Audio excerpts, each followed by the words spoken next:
पापा ये भगत सिंह का है ना? भगत सिंह? कहाँ देखा भगत सिंह को? ये अच्छा, ये किताब। हाँ। भगत सिंह के बारे में कुछ नहीं पता क्या? चलो बताते हैं तुमको भगत सिंह के बारे में। आने वाले समय में लोग जान नहीं पाएंगे कि भगत सिंह कौन थे और उनकी विचारधारा क्या थी, ठीक है, और क्या क्या वो सोचते थे, उनका सपना क्या था। कि सिर्फ इतना ही नहीं था कि भारत को आज़ाद कराना, वो अपने समय से काफ़ी लंबी आज़ादी के बाद भी संविधान तक की रचना तक के बारे में, गरीबों के बारे में, हर चीज़ के बारे में विचार रखते थे अपने।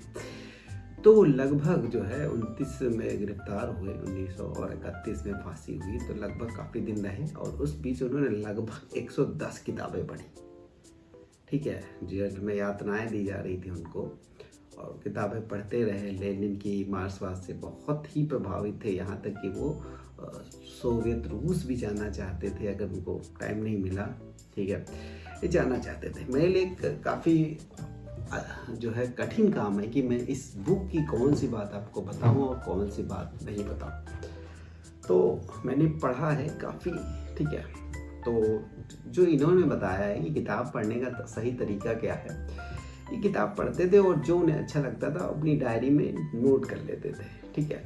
लगभग 400 पन्नों की डायरी थी, उसमें से उन्होंने लगभग 150 पन्नों में कोटेशन नोट करके रखे थे कि हाँ, ये जैसे किसी के जो कुछ कथन अच्छे लगे, कविताएं अच्छी लगी, उनके मन में कोई कविता आई वो लिखी उन्होंने, ठीक है। तो मैंने पूरी किताब पढ़ ली है। तो मेरे लिए सबसे बड़ी समस्या ये है मैं आपको इसमें कि कौन सी बात बताऊं और कौन सी नहीं बात बताऊं, क्योंकि हम लोग जो है उनके बारे में सिर्फ इतना जानते हैं कि इनकलाब जिंदाबाद, ठीक है, उनको फांसी दे दी गई और गांधी जी ने उन्हें जो है फांसी से बचा सकते थे, नहीं बचाया, और युवाओं के नायक हैं हमारे भगत सिंह।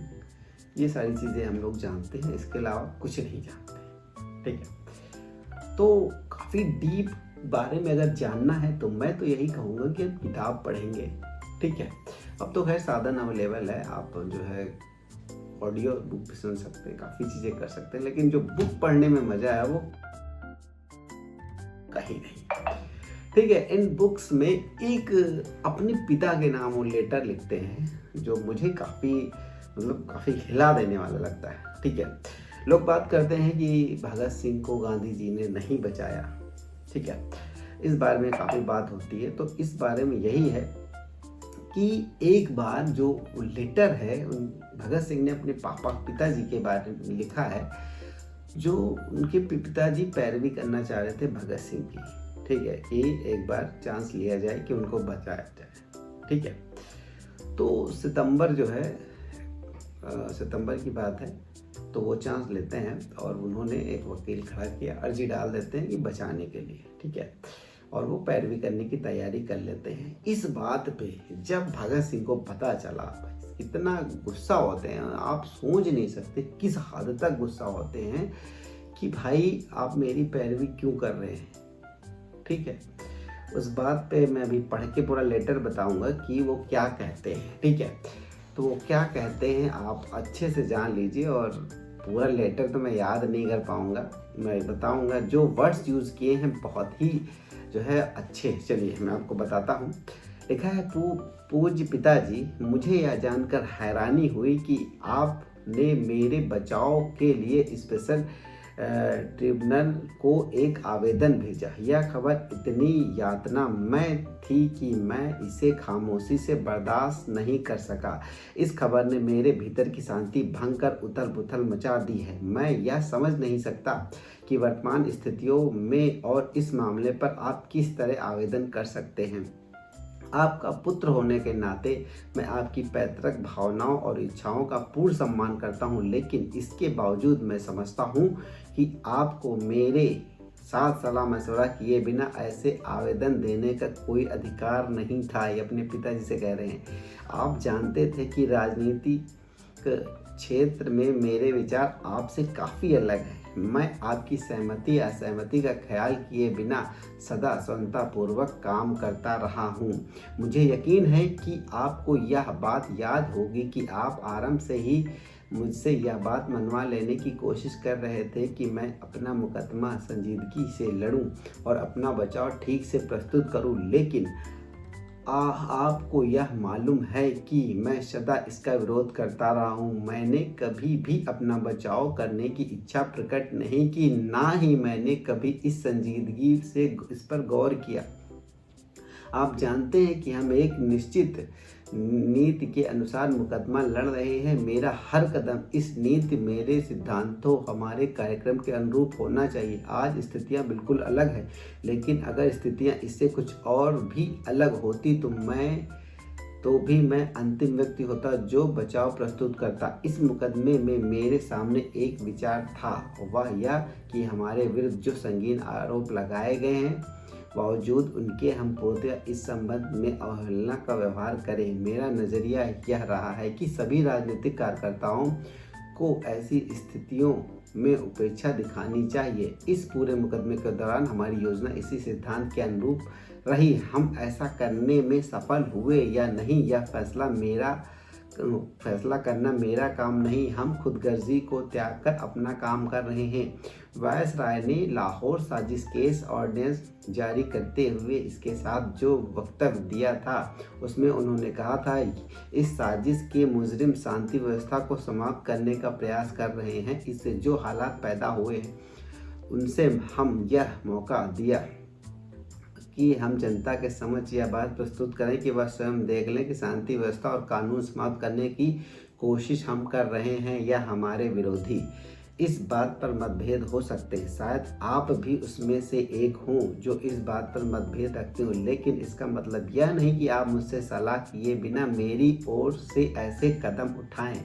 मेरी ज़िंदगी इतनी कीमती नहीं है जितने कि आप सोचते हैं। कम से कम मेरे लिए इस जीवन की इतनी कीमत नहीं कि इसे सिद्धांतों को कुर्बान करके बचाया जाए। मेरे अलावा मेरे और साथी भी हैं जिनके मुकदमे इतने संगीन हैं जितना कि मेरा मुकदमा।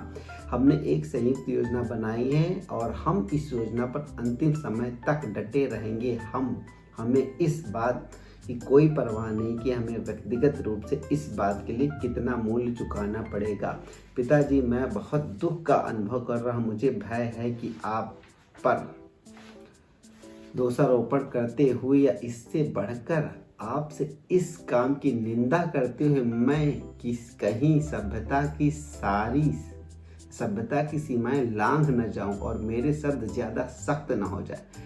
लेकिन मैं स्पष्ट शब्दों में अपनी बात अवश्य कहूँगा। यदि कोई अन्य व्यक्ति मुझसे ऐसा व्यवहार करता तो मैं इसे गद्दारी से कम नहीं मानता, लेकिन आपके संदर्भ में मैं इतना ही कहूँगा, यह एक कमजोरी, निचले स्तर की कमजोरी है। देखिए अपने पिता के बारे में कितना सख्त वर्ड यूज़ कर रहे हैं।